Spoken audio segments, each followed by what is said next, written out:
Thanks so much for joining us tonight. I have the pleasure of introducing Alex as our speaker. Alex was a student at the Pontifical John Paul II Institute for Studies on Marriage and the Family for 5 years. He earned a master's degree in 2014 and spent 3 years in the Ph.D. program. In 2018, Alex began working in the Office of Marriage, Family, and Respect Life for the Diocese of Arlington. He specializes in marriage preparation and enrichment, though he is working on bringing to Arlington a young ministry called Recovering Origins, which he's here to talk to us about tonight. Please help me welcome Alex.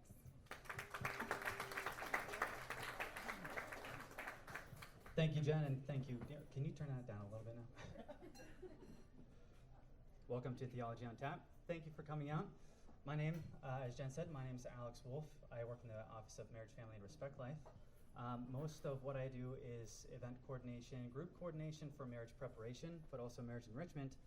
But we're also starting this new ministry, young ministry, called Recovering Origins. It's a ministry for adult children of divorce. I'm very excited to tell you about it. But before I get started, let me tell you a little bit about myself. I have something of a unique perspective on Recovering Origins, a unique relationship with it. I went to DeSales University, which is a very, very small liberal arts college in Penn.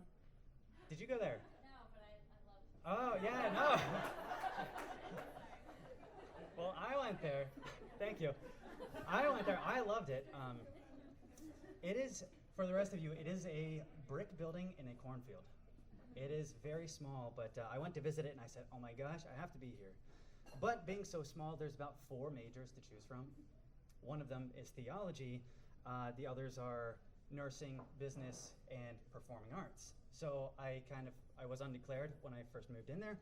And I first took an interest in theology when I met the professors and the students. I got incorporated into the community, and I realized, oh, these guys like the Avett Brothers, bourbon, and college football. I could definitely be a part of this community. Theology is actually kind of cool, kind of real people.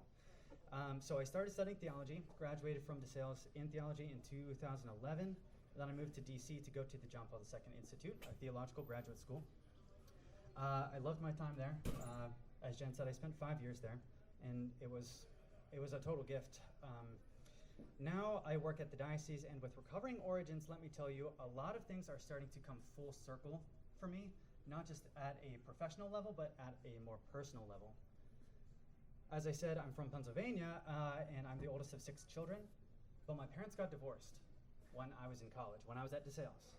All right, so in about 2009, 2010, they got divorced, and at that time, while I'm at DeSales, a lot of my friends' families were closer by, and so for weekends or holidays or summers, I would spend a lot of time with their families. And I discovered, oh, well, their parents' marriage is really beautiful. I'm sure it's got its own issues, its own problems, its own tensions, but at the time my family back home is being torn apart by divorce, I was spending time with all of my friends' families, which were really, really beautiful. So I really began to take kind of an interest in marriage and family theology, which is why I went to the John Paul II Institute. Okay, so I went to the Institute from 2012 to 2017, which is precisely when the John Paul II Institute was giving attention to the subject of adult children of divorce. You know, people always say that theology is, kind of irrelevant or what. I showed up at this school and they're talking about something so real for me. I thought, oh my gosh, this is so on topic. So they're giving this attention to adult children of divorce. They had this big academic conference in 2012. I'll actually talk quite a bit about that. A conference in 2012. And from the findings of that conference and other books, they created what's called the Recovering Origins Retreat in 2015. So Recovering Origins is this retreat. It's a fruit of the JP2 Institute while I was there. So it's been offered as a retreat since 2015 out of the John Paul II Shrine, right across the street from CUA and the Basilica. Now, I knew about this retreat before it came to be. As it came to be, as it was being offered, did I go on the retreat? No. For a while, at first. So at first, I just kind of thought marriage and family is an intellectual interest of mine. It's my favorite subject at school, if you will. right? I thought this is really interesting stuff. Interesting because of where I come from. But no, I don't need healing. No. I'm fine. This is just something I like to think about, all right? After a while, I then realized, okay, knowing the knowledge that went into the retreat wasn't enough. I needed to go on retreat and receive the graces available in the retreat. So I went, and it was transformative, right? It was a total game changer. It set me on a path of healing. It doesn't profess to be some kind of comprehensive program where you walk out healed and you don't have any problems. No. It sets you on a path, it gives you the right tools, it gives you self-awareness, and it connects you with other people who have also been there. So I am very thankful that I was able to go on this retreat. So, having seen my parents get divorced, having studied at the JP Institute, which made this retreat, having gone on retreat myself, and now working in the Family Life Office, I'm in this perfect position to now share with others the amazing blessings that I was able to receive. Just a quick note before I actually begin the talk, just a note on method. Even though I just now shared a lot with you about my personal story, what I'm going to do now is kind of switch to a more objective tone. I'm going to speak about where the retreat came from, what happens on retreat, and where it's going in the future. I will sometimes speak in the first person point of view, I, we, but that's kind of me speaking on behalf of children of divorce, since we'll be talking about common issues. All right, so the first part is a little bit of background. What has been said about children of divorce? Who's heard of no-fault divorce? By a show of hands. No-fault divorce, have you heard of it? Okay, a couple people. All right, so no-fault divorce started in 1969 legally. It's kind of a non-grounds for divorce, right? Before 69, technically, you could only get divorced if you could prove that there was abuse or wrongdoing. And then in 1969, California said, okay, well, let's allow divorce when people just are incompatible. They grew tired of each other. They're growing in different directions. But this, even though this only became a legal grounds or non-grounds in 69, it was part of the cultural mindset long before then. G.K. Chesterton wrote What's Wrong with the World back in 1910, and he talked about this in that book. So he said in 1910, if Americans can be divorced for incompatibility of temper, I cannot conceive why they are not all divorced. I have known many happy marriages, but never a compatible one. The whole aim of marriage is to fight through and survive the instant when incompatibility becomes unquestionable. And get this, he said, man and woman as such are incompatible. So he wrote that in 1910 about divorce in America. So it was part of the way, but again, technically it only was allowed in 69 and forward. It spread outside of California, and now we have quite widespread divorce. Now, I'm going to talk about this a little bit further to help me drive home a point. When a ruling for no-fault divorce is given, the court is very likely to grant joint custody to the kids, right? Now think through this. Before there was no-fault divorce, there had to be proof of wrongdoing. So, say, dad is abusive, mother, the innocent party, petitions for a divorce, the court grants it, and it's easy to decide where the kids go. With mom, she's innocent. She proved that dad was at fault. With no-fault divorce, for next to nothing, or actually nothing, you can go to the court and get this divorce declared legally. Then what happens with the kids? There's no innocent or at-fault party. Both are innocent, right? Both are innocent, so the kids are given joint custody. So the problem for children of divorce is not the complicated, oh, I only have my mom now and no dad, or I have to go back and forth between mom and dad's house. Both of those things just complicate the issue. It's not the root of the issue. The root of the issue for all children of divorce is identity. There's an identity crisis. I'll get into that, why that's the case. But since Recovering Origins addresses the root of the issue, this crisis of identity, Recovering Origins is a ministry that reaches people where mom or dad was at fault, or also children whose parents divorced for no fault. So divorce increased through the 70s, but it took until the late 80s, early 90s for books to start being published about the effect of divorce on the kids. One prominent work is called The Good Divorce. Have you heard of this term, The Good Divorce? Maybe a little bit. So The Good Divorce was written by Constance Ahrens, published in 1994, And it makes the following claims. Now, how many of us have heard these and even believed them and repeated them, even as children of divorce? The first claim, much of the damage inflicted upon children of divorce is due to the language and attitudes surrounding it.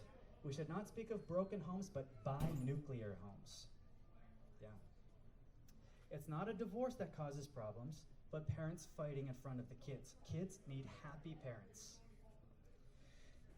Number 3, if the parents can progress through the stages of divorce in a healthy and mature way, the children will emerge intact and will in fact be better off. I actually heard a guy recently say, he was divorced and remarried, and he has told his kids from the first marriage, oh, it's a blessing. You have 4 adults now taking care of you. Yeah. All right, number 4, a good divorce is better than a bad marriage. In fact, a good divorce itself, the process of divorce itself, not just the situation afterwards, but the process itself can be healthy, a healthy experience for the children. Number 5, ex-spouses can verify that their divorce was one of the good ones if they are amicable. I think we have heard that one pretty often. We divorced amicably. And finally, my favorite or my least favorite, children are adaptable and resilient. Right? You hear this almost ubiquitously, right? Divorce is hard for the parents. The kids, they'll bounce back. They're making new neural pathways all the time. They won't even remember it, right? Resiliency. So as you read through The Good Divorce by Ahrens, it comes to light that she had gotten married, had kids, and gotten divorced. So it comes across, it's an exoneration of her own divorce. Let me tell you, there's a ton of books out there. Search Amazon for Good Divorce. You'll find this one, but you'll find like 30 other do-it-yourself manual type books written by the parent, always by the parents, right? Here's my divorce. Here's how I led my kids through it. You can do it too. So Ahrens, though, what's interesting about her book, she actually lets her daughter write an essay and have it published in the book. So what does her daughter say? Her daughter says, I guess there were good aspects. I learned responsibility and independence. I'll come back to that. But she also says, I would never wish this fate on anyone. The author, the mother, doesn't comment on that line. No surprise. I would like to say at this point, we are all children of our parents, even if we are adults, right? We're always our parents' kids. We might not be kids in the sense of being 11 years old, but we're always their kids. They're always our parents. And so if our parents get divorced when we're 11, or if they get divorced when we're 40, a lot of the issues are the same. The divorce is always crushing. Who has seen the TV show The Office? It's one of my favorites. Pam Beesly from The Office, her parents get divorced when she's an adult and she's engaged to be married, right? Yeah, and it's clearly crushing. It's clearly crushing. And Jim, her fiance, has no idea how to handle this. But she turns to the documentary crew at one point and says, when you're a kid, you assume your parents are soulmates. My kids are going to be right about that. So there's something I like about that. She kind of vows that she's going to be true to her vows. And she does, right? 5 or 6 seasons later, she's married to Jim. They have kids. And Jim takes a different job in Philly, not in Scranton. And it puts a big stress on the family.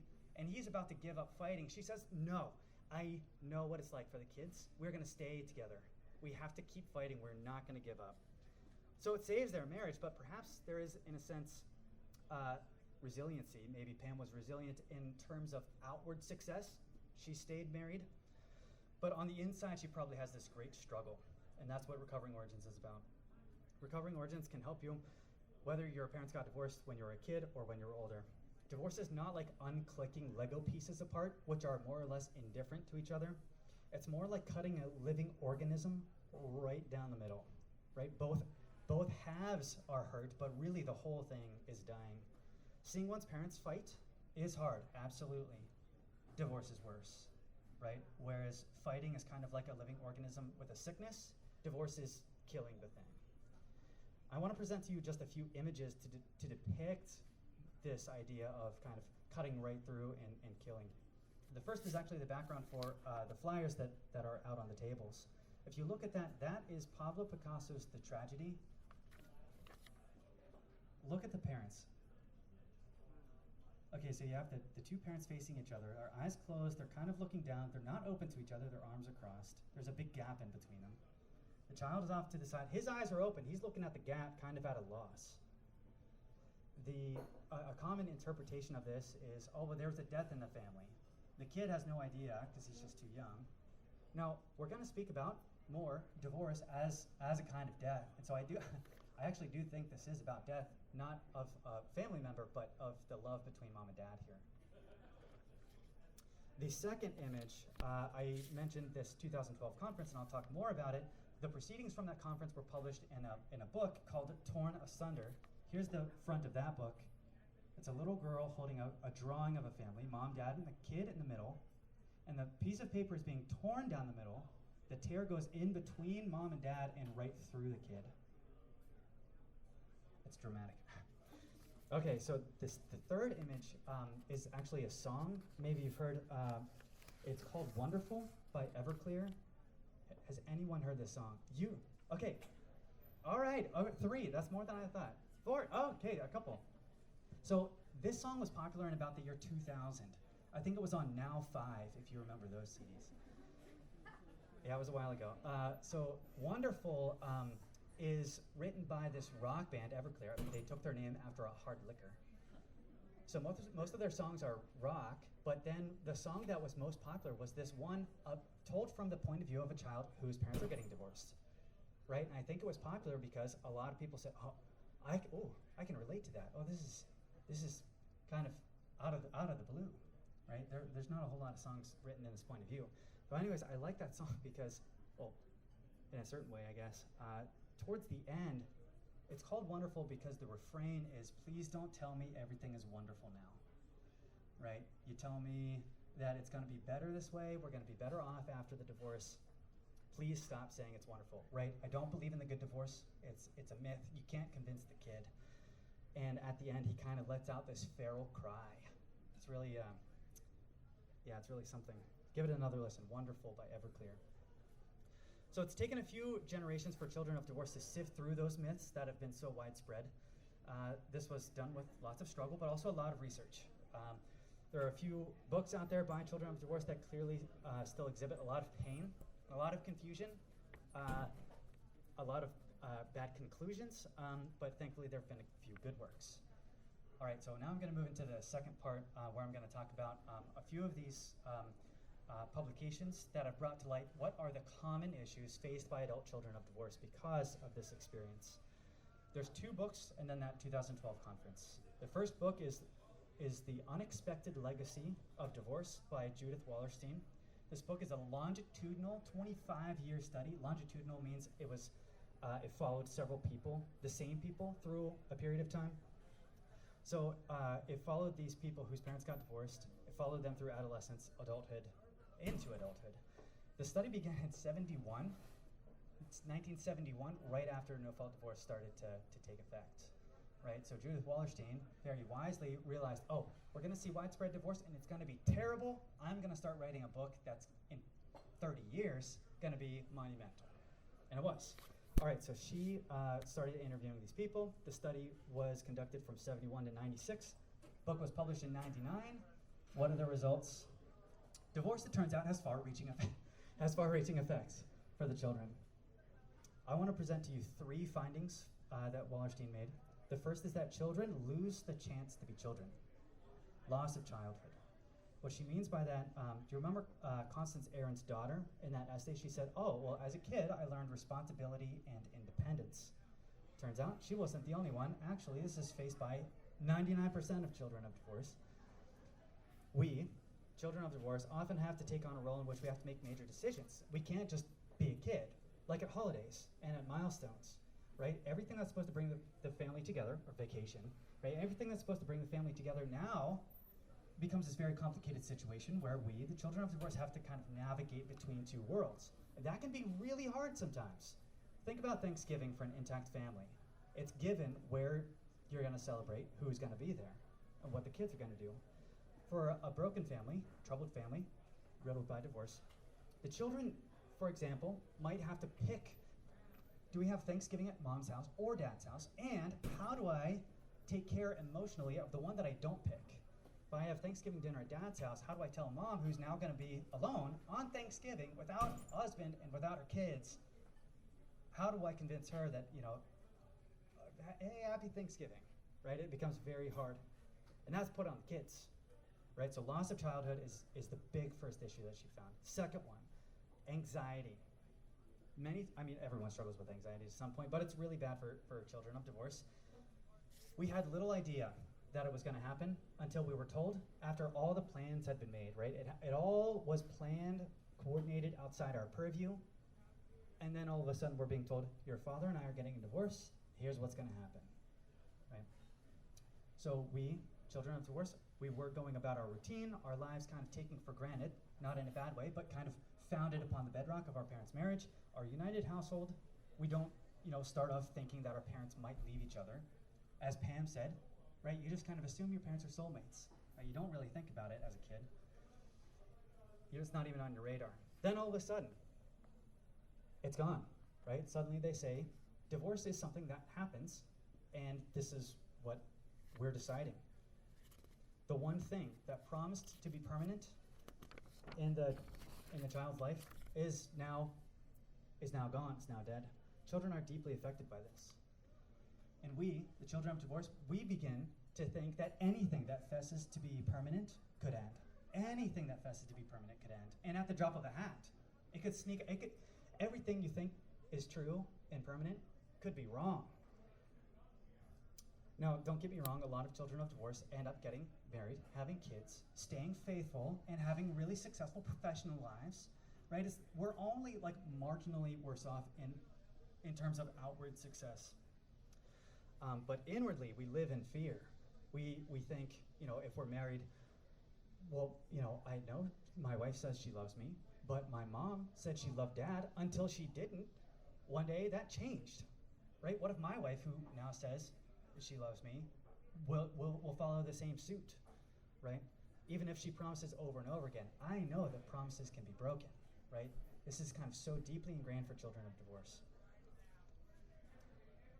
So anxiety is a big one.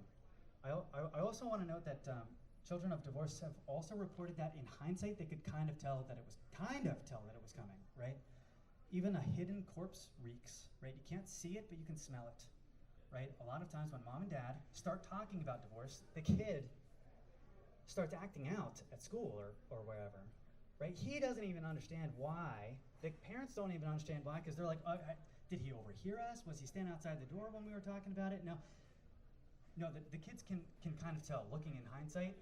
In the moment, they can't really tell, but sometimes it does affect them. So it would seem anyway. A third observation by Wallerstein was that children blame themselves for the divorce, even when they're told it's not your fault. Even if mom says, your father and I just drifted apart, right? We filed a no-fault divorce. That means I'm not at fault. That means your father's not at fault. That means you're not at fault, right? But the kid still thinks, mom and dad had a great relationship. They got married.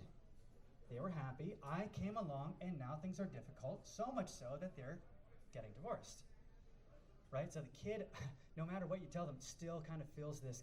But the kid didn't do anything wrong, right? But he just feels in his very fact of existence, he feels at fault. But it's false, right? The kid's not actually at fault, so this false guilt is kind of pervasive across the board. So the three things then for Wallerstein are loss of childhood, anxiety, and false guilt. The second book is this book called Between Two Worlds by Elizabeth Marquardt. She published this book in 2006. She's a sociologist, but she also got a master's in divinity, which plays into her findings. So she confirms a lot of Wallerstein's work, but there's two novelties. The first, she is the first one of a new genre. She's actually a child of divorce, not a parent trying to say, oh, the kids are fine. She's actually a child of divorce saying, it's all a big myth. The good divorce is a myth. Listen to us children. So she's a child of divorce sociologist with a keen eye towards religiosity. She said, all right, divorce per se is not good, right? Which was a very courageous thing to say when the cultural milieu is there can be a good divorce. The second novelty about her is that she was very dialed into this question, like I said, of religion. So she did not do a longitudinal study, but a very wide study of a lot of children of divorce. What she found was that they turn out to be more spiritual, but less religious. This is also a very common term, probably not from children of divorce, but more spiritual, less religious. Where most kids in trouble have their parents to turn to, children of divorce have this complicated situation where the parents are the source of their troubles, and so they can't turn to mom or dad because mom and dad are the source, so they turn to God. They become more spiritual. They have a likelihood of having a very devout prayer life, but they become less religious. And what Marquardt means by that is, so since the church says divorce is wrong, now their parents got divorced. Now they feel like they're going to be judged if they go to church. So they really shy away from kind of structured, organized religion, the church, but they become very prayerful. At least in a certain way. So more spiritual, less religious was a common finding. Finally, 6 years later, in 2012, the John Paul II Institute for Studies on Marriage and the Family here in DC, which was, again, when I was arriving on the scene at the Institute, was conducting a conference on the subject of adult children of divorce. It included psychologists, sociologists, and other authors. Elizabeth Marquardt was there. She gave a paper. Papers were also given by Brad Wilcox of the Institute for Family Studies, professors of the Institute for the Psychological Sciences, and Ruwa Woods, and many other groups. So what were the findings of the 2012 conference? The first root, the root of roots for this issue, the root is existential angst, right? It's an ontological wound. Before it's also a psychological wound and a practical complication, it's an ontological. Ontos in Greek means being. It's an ontological wound. What am I? Okay, so what is existential angst? All right, so I mentioned that I coordinate marriage prep conferences. I have this couple that I have speak sometimes, Phil and Kathleen. They give this great story. They met at Chili's.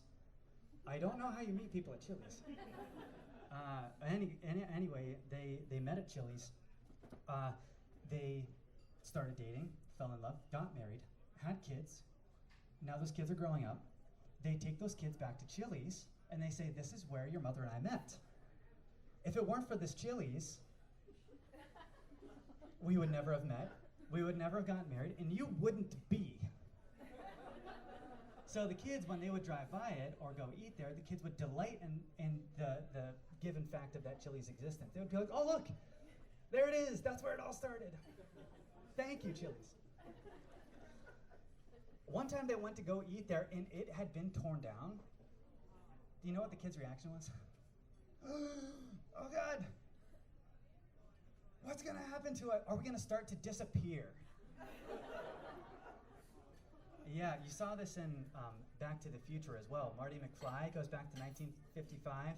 He's playing on stage. He sees his parents almost not dance together, and he physically starts to disappear, right? And then they dance together, and he comes back to, being there. So a child of divorce might not think he's going to disappear, but that kind of mirrors the struggle, this profound existential question. Think through this with me. Mom and dad loved each other. Their powerful community of love is how I came to be. I am the fruit of this mysterious bond. Now that community is gone. That bond is gone. What happens to the fruit? I'm the fruit of that bond. That's my foundation. Now it's gone. The ground has disappeared from underneath me. Like I said from the beginning, it's a crisis of identity. What am I now? It is not by chance that in a lot of the epic tales, one's identity is provided by way of referring to one's lineage or native place. Aragorn, son of Arathorn, right? Don Quixote de la Mancha, right? Lineage and native place. Even the Gospels focus on this. For all of the parables that Matthew focuses on, all of the sayings of Jesus, he found it very important to start with the genealogy, right? Going the whole way back from Abraham, the whole way up to Jesus. John is even more interesting, I think. He spends less time talking about what Jesus said and did, and he spends page after page of Jesus in prayer to the Father. For John, what was most important to communicate about the person of Jesus was that he is the Son of the Father, right? Who is Jesus? He's the Son of the Father, right? So lineage, even there, in understanding the identity of Jesus, lineage is very important. Or Jesus of Nazareth, right? His native place. For a child of divorce, name, native place, and yes, even our face, our physical body, can be a source of confusion and even resentment, right? It doesn't take too much imagination to kind of picture this, right? If my dad was a deadbeat, my last name comes from my father, and now my own name has turned against me, right? Or my mother was wildly unfaithful, and I have my mother's nose. So it's confusing at best and a source of resentment at worst.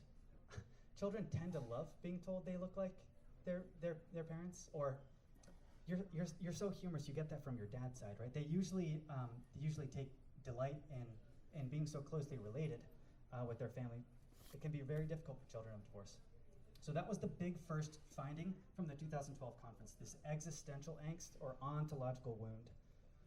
The second finding has to do with what I like to call social security. And I'm not talking about social security numbers, but security in terms of knowing that I am loved by other people. Have you seen like a little toddler from an intact family in a social setting, right? Young family, they maybe have a 3-year-old and they're at, well, they wouldn't be at Theology on Tap, but maybe they're at the young adult mass in reception. And the kid kind of wanders off from the parents. He explores a little bit. He comes back. His parents are like a secure base or a safe haven for him, right? He checks back in, and he goes off and wanders again. If mom and dad walk away, he might get a little troubled, but then he goes and looks for them or cries until they come to him. This is an expression of good social security, right? Now, if that child were older, and that safe base was destroyed, he becomes a very insecure adult. And what do insecure people do? One thing is that they tend to become attention seekers, right? They don't have that family of origin that's telling them no matter what, we'll be here. We'll always love you. We're not going anywhere. They don't have that, so they seek it elsewhere, right? They seek the spotlight. They're people pleasers or workaholics, right? Always trying to do something I'm really good at so that people can tell me, oh, you are valuable. We need you here. So they're always in need of affirmation. So that was found to be very common for children of divorce. From this lack of social security, children of divorce, are often vulnerable to false securities, such as distractions or addictions.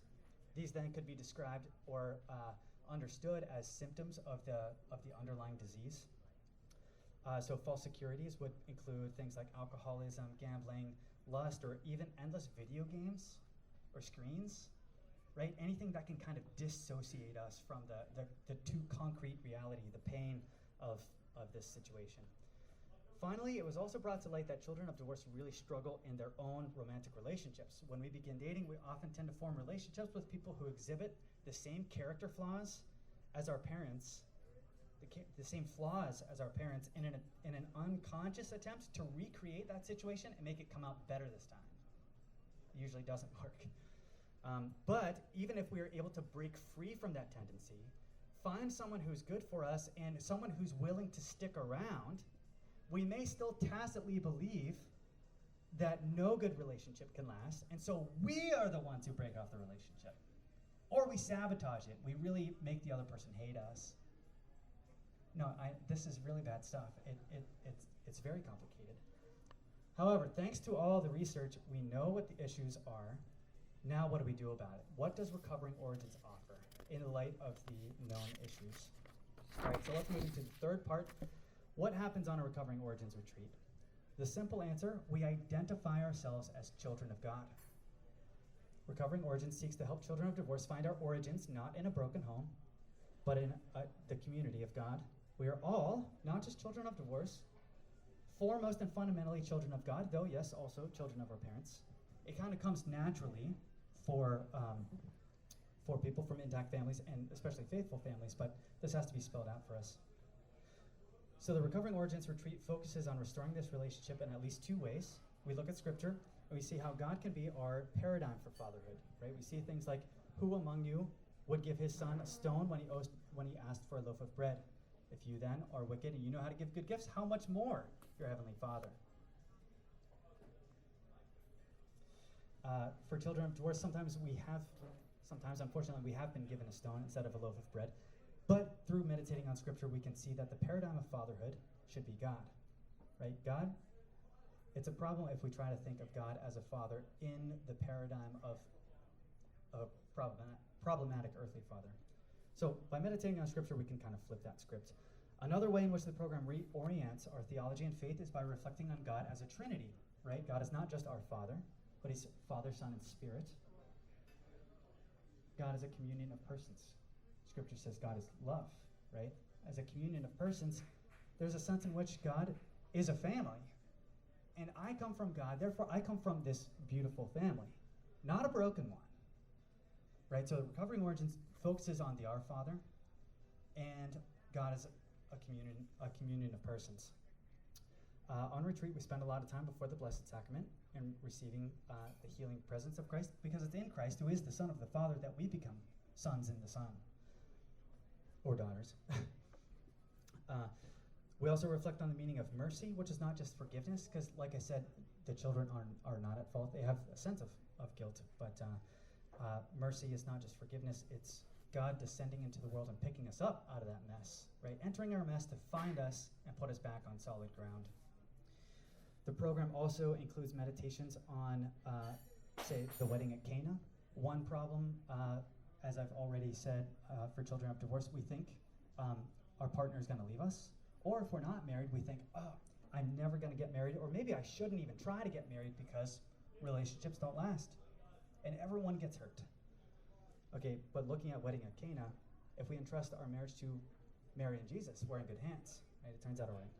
Meditations are also given on ongoing forgiveness, right? If this is a problem, every holiday, every milestone, every vacation, this is something that rears its ugly head again and again.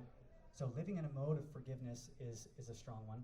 The commandment to honor our father and mother, right? We have to talk about maintaining bonds with we can't just shun them. We can't just say, oh, they did me wrong.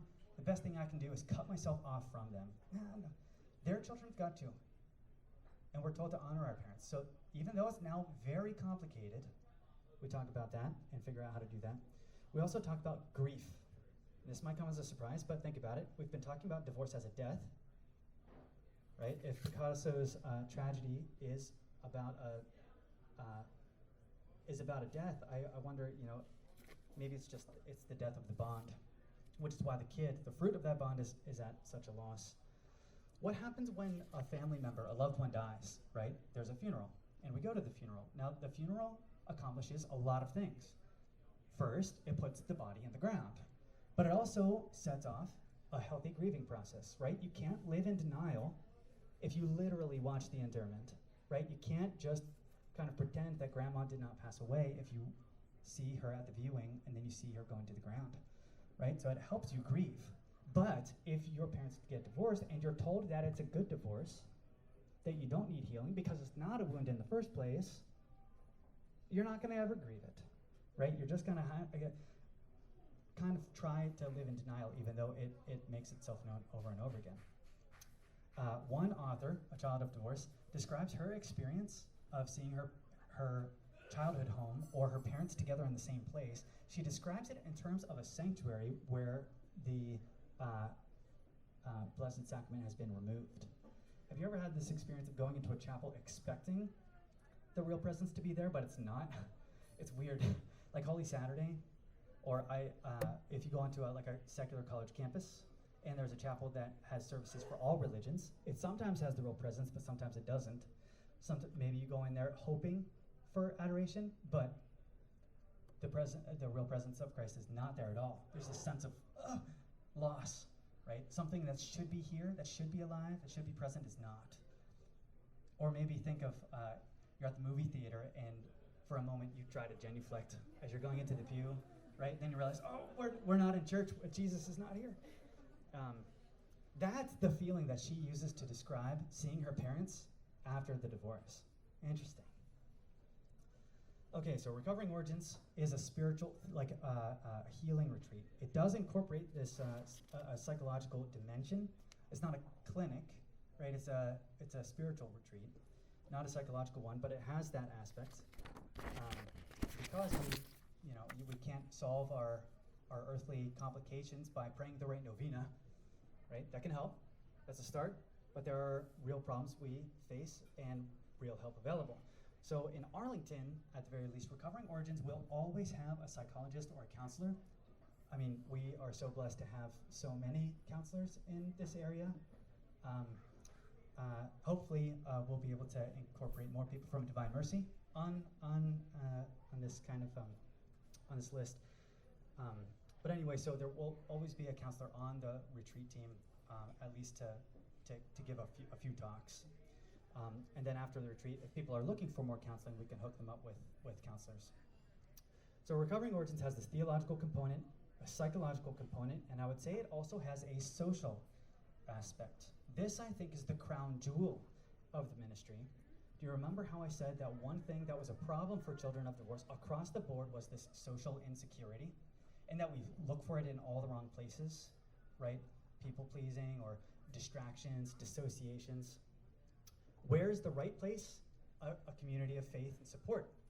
A community where everyone else around me has also seen this ugly thing. Oh, bears this wound. So just by virtue of having the retreat, you come on retreat and you realize, I can talk about this a little bit. Let me tell you, it's really hard to talk about your parents' divorce. It's like the fourth thing you don't talk about at parties: culture, religion, politics, and your parents' divorce, right? It's way too personal. People don't want to hear about it, right? And it's difficult to ask about. You don't just walk up to people and say, "Oh, what's your parents' marriage like?" Right? So it's hard, and it's especially hard to relate it to people whose parents are together, right? Again, every family has its tensions, but if I, as a child of divorce, see someone from an intact and beautiful family, trust me, I am not gonna bring up my family because I don't want to break the poor heart of this person from a great family, right?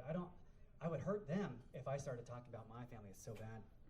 So we keep it to ourselves a lot of times. But on retreat, everyone else there has had this experience, right? So the idea then is to have a retreat team that's composed mostly of children of divorce who can kind of speak from the research, who can speak from expertise, can speak from their priesthood or whatever, but then also say, look, my parents got divorced too, and here was my experience. Here's how we can relate this narrative in a good and healthy way. So we find healing in Jesus, but we also find each other. We're given to each other on retreat. To conclude, just a couple of things. Recovering Origins was a game changer for me. Like I said, I knew the knowledge behind the retreat for a couple of years, thinking, I don't need to go on retreat.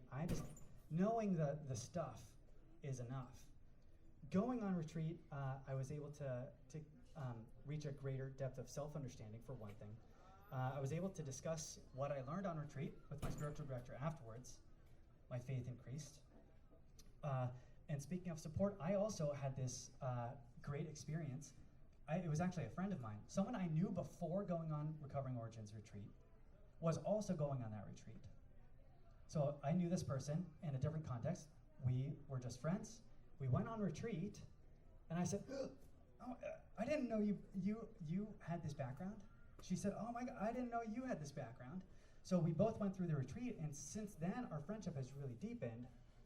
When either of us face a really complicated holiday or another court hearing or whatever it is, we're there to support each other through it and pray for each other. It's really beautiful, and it's something that I think we all need. We, children of divorce, we all need this support because it's made a huge difference. So if your parents are divorced, or if you know someone and they can hear about this, I really hope they're able to join us on retreat sometime. Arlington will host a 3-day retreat at the end of this month, August 30th to September 1st at our retreat center. There are still open spots. It is expensive. And I know it's during Appaloosa. I know it's during, sorry, I had no choice. Next year, our hope is to make Recovering Origins a little bit more affordable and a little bit more accessible. So instead of doing an annual 3-day retreat that costs $350, what we'll do is offer something like 4 retreats throughout the year, once every 3 months, at a different parish in the diocese for a smaller fee. But we'll still have a kind of full rundown. Well, it'll still be like a work day. It'll be an intensive workshop. I'm thinking like 8-hour day. Marriage preparation is kind of the same way. Saturday, 8 hours, and it's just supposed to open up conversations. Recovering Origins would be a Saturday, 8 hours, traveling around the diocese, probably myself, a priest, and a psychologist. With the 3 of us, we'd be able to cover all of the kind of major components here. And as long as we have a retreat, we're calling together the different people and giving them to each other, like I said. So that's the plan going forward. If you work at a parish, in the diocese, and you'd be willing to help me bring this ministry to your community for a one-day event, please let me know. I have about 4 or 5 contacts, but like I said, we're gonna be doing this year after year. So we want to reach every parish community. Finally, I ask that you join me in a prayer for all children of divorce, and that our team might be able to touch and heal many hearts through this ministry. So please join me in the name of the Father, and of the Son, and of the Holy Spirit. Amen. Glory be to the Father, to the Son, and to the Holy Spirit, as it was in the beginning, is now, and ever shall be, world without end. Amen. Thank you, everyone.